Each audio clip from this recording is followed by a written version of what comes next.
ఓం నమో వెంకటేశాయ. ముఖ్యంగా నాకు ఈ అవకాశం ఇచ్చినటువంటి పెద్దలు, గౌరవనీయులు ముఖ్యమంత్రి శ్రీ నారా చంద్రబాబు నాయుడు గారికి నా హృదయపూర్వక ధన్యవాదాలు. మొట్టమొదటిసారిగా ఇది అభినందన సభ కాదు, నాకు ఆశీర్వాద సభ అని నేను భావిస్తున్నాను. ముఖ్యంగా నేను ఎక్కడ కూడా ఏ సభల్లో కానీ ఎక్కడ కానీ పోయి మాట్లాడిన సందర్భం లేదు. మొట్టమొదటిసారిగా నా మిత్రుడు వంశీ అడిగితే స్టూడియోకి వెళ్ళాను. ఇకపోతే చాలామంది అనుకుంటారు ఏదో టీవీ5 పెట్టాడు, ఏదో చంద్రబాబు నాయుడికి సపోర్ట్ చేశారు, అందు గురించి నాకు టీటీడీ చైర్మన్ ఇచ్చారని ఒక అపోహ ఉంది. నేను అది మీకు క్లారిఫై చేస్తాను 2 నిమిషాల్లో. నేను 1971లో హైదరాబాద్ వచ్చాను. 1972లో ఎన్టీఆర్ ఫ్యాన్స్ అసోసియేషన్ రిజిస్టర్ చేశాను. నేను దానికి జనరల్ సెక్రటరీ ఉన్నా. అప్పట్లో శ్రీపతి రాజేశ్వరరావు, నెల్లూరు రమేష్ రెడ్డి, మేమంతా కలిసి ఇక్కడ అసోసియేషన్ పెట్టి చాలా కార్యక్రమాలు చేశాం. ఒక కార్యక్రమం సందర్భంగా 1977లో ఇదే మురళీమోహన్ గారిని, ఎన్టీ రామారావుని తీసుకెళ్లి మేము సన్మానం చేసుకున్నాం. ఇదంతా గత చరిత్ర. నేను పార్టీ పెట్టిన తర్వాత అన్నగారి పిలుపు మేరకు 1982లో అప్పటి నుంచి చివరి దాకా నేను పార్టీలోనే ఉన్నాను. పార్టీ కోసం పనిచేశాను, దెబ్బలు తిన్నాను, జైలు పోయాను. అసలు 15 సంవత్సరాలు నేను ఎల్లో షర్ట్ తప్ప వేరే షర్ట్ వేసుకోలేదు. కొంతమంది మిత్రులు తెలుసు. అంటే నేను ఏ పదవి చేయలేదు, ఏ పదవి ఆశించలేదు. సో ఒక సైనికుల్లాగా పనిచేసేవాడిని. అదంతా గత చరిత్ర. తర్వాత మీడియా పెట్టిన తర్వాత కొన్ని ఇబ్బందులు ఎదుర్కొన్నాను, చాలా ఇబ్బందులు ఎదుర్కొన్నాను. గత 5 ఏళ్లలో నా మీద దాడులు జరిగినాయి. వారం రోజులు 10 రోజులు ఇంట్లో నుంచి అబ్స్కాండ్ అయిపోయాను. నా మీద రెక్కీ చేశారు. సెంట్రల్ విజిలెన్స్ వాళ్ళు రిపోర్ట్ ఇచ్చారు నాకు, బాబు జాగ్రత్తగా ఉండు, మీ ఇంటికి వెళ్ళేటప్పుడు వచ్చేటప్పుడు టర్నింగ్స్ ఎక్కువ ఉన్నాయి, సరే జాగ్రత్తగా ఉండండి అనే హెచ్చరికలు కూడా వచ్చినాయి. అప్పుడే పోయి second hand bullet proof car తీసుకుని దాంట్లో తిరుగుతున్నాం. సో ఇవన్నీ ఒక ఎత్తు.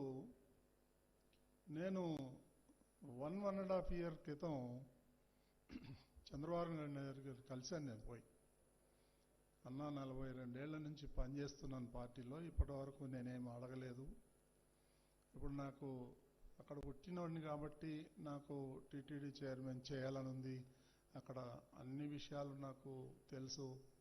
నేను ఆ గుడికి తప్ప వేరే గుడికి సామాన్యంగా వెళ్ళను, నాకు చేయాలని ఉంది అని అంటే ఒక్క నిమిషం ఆలోచన చేసి యూ డిజర్వ్ ఇట్ అన్నాడు. గవర్నమెంట్ రాగానే నేను మీకు ఆ పదవిలో ఇస్తానని చెప్పారు. అదేవిధంగా ఎలక్షన్ అయిన తర్వాత నాకు ఇవ్వటం జరిగింది. ఏదో చెప్తారు, వేరే రకరకాలుగా మీడియాలో వాళ్ళు ఇష్టం వచ్చినట్టు రాస్తారు, దాన్ని నేను కేర్ చేయను. ఇకపోతే ముఖ్యంగా అక్కడ చాలా విషయాల్లో నాకు కొంత అవగాహన ఉంది. ఆ అవగాహనని మీరు చూసే ఉంటారు. ఫస్ట్ బోర్డు మీటింగ్లోనే నేను ఖచ్చితంగా ఇది జరగాల్సిందే అని నేను ప్రపోజల్ పెడితే అదందరూ కూడా నా తోటి సభ్యులు హర్షధ్వానాలతో ఆమోదించారు. అది నిజంగా గొప్పతనం. అంటే నేను తీసుకున్న అంశాలు ఒక 6 నెలలు 7 నెలల నుంచి నేను హోంవర్క్ చేస్తున్నా, ఓవర్ నైట్కి వచ్చింది కాదు నాకు. కాబట్టి ఇంకా చేయాల్సిన విషయాలు చాలా ఉన్నాయి, అక్కడ లీకేజెస్ చాలా ఉన్నాయి. అవన్నీ ఒక్కొక్కటి బాగు చేసుకొని రావాలి. ఇక్కడి నుంచి పెద్ద పెద్ద చీపురు కట్టలు తీసుకెళ్దాం అనుకుంటా, అక్కడంతా క్లీన్ చేయాలి పోయి. ఎందుకంటే చెప్పలేను. మనం మన దేవుడి గురించి అక్కడ జరిగేటువంటి కార్యక్రమం చెప్పటం భావ్యం కాదు. అవన్నీ సరి చేస్తాను. నా తోటి సభ్యులు సహకారం కావాలి. అదేవిధంగా మీడియా కూడా సహకారం కావాలి.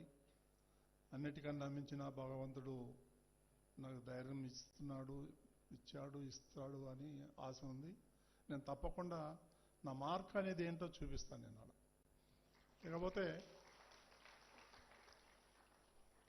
నేను ముఖ్యమంత్రి గారిని కలిసినప్పుడు కూడా ఆయన కూడా చెప్పాడు, ఇక్కడ ప్రజాప్రతినిధులకి ఇబ్బందిగా ఉంది. అదేవిధంగా కేటీఆర్ కానీ, బండి సంజయ్ కానీ వీళ్ళందరి నుంచి చాలా విన్నపాలు వస్తున్నాయి. అదేవిధంగా తెలంగాణలో ఉన్నటువంటి జడ్జెస్కి కూడా దర్శనం దొరకట్లేదు. వాళ్ళు ఒక రిప్రజెంటేషన్ ఇచ్చారు. అదేవిధంగా కేబుల్ ఆపరేటర్స్, జర్నలిస్టులు వీళ్ళందరూ ఉన్నారు. నేను ఈరోజు కానీ రేపు కానీ ముఖ్యమంత్రి గారు ఇక్కడే ఉన్నారు కాబట్టి నేను అపాయింట్మెంట్ అడిగాను. అపాయింట్మెంట్ తీసుకుని నేను దీనికోసం ఇవన్నీ చిన్న చిన్న ప్రాబ్లమ్స్ ఉన్నాయి, ఆయన దృష్టికి తీసుకొచ్చి నేను తప్పకుండా అమలు చేస్తాను. అందులో మీకు ఎలాంటి ఇబ్బంది జరగకుండా దర్శనాలు చూసే బాధ్యత నేను తీసుకుంటాను.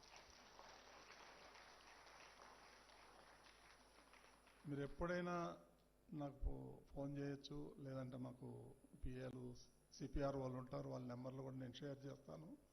మీకు అలాంటి ఏమి ఇబ్బంది లేకుండా చూసుకునే బాధ్యత నేను తీసుకుంటాను.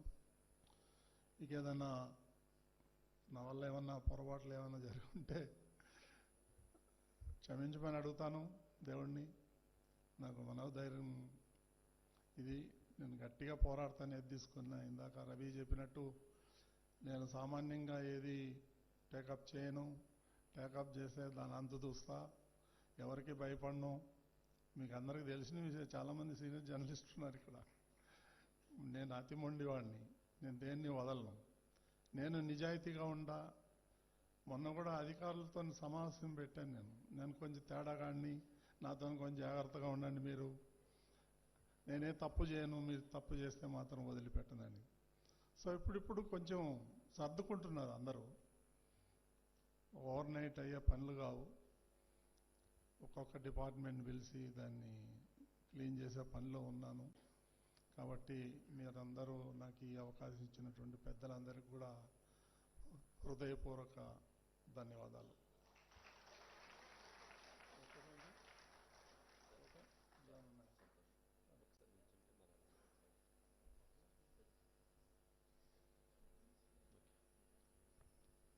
ఒక్క నిమిషం.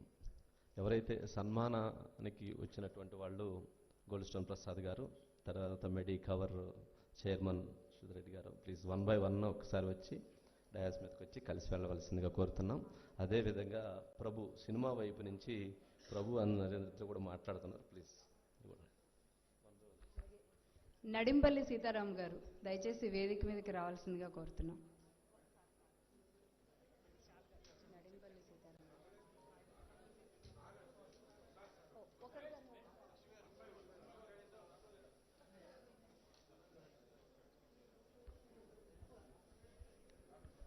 సీనియర్ మూవీ జర్నలిస్ట్ ప్రభు గారు మాట్లాడుతూ ఉంటారు. ఈ లోపుగా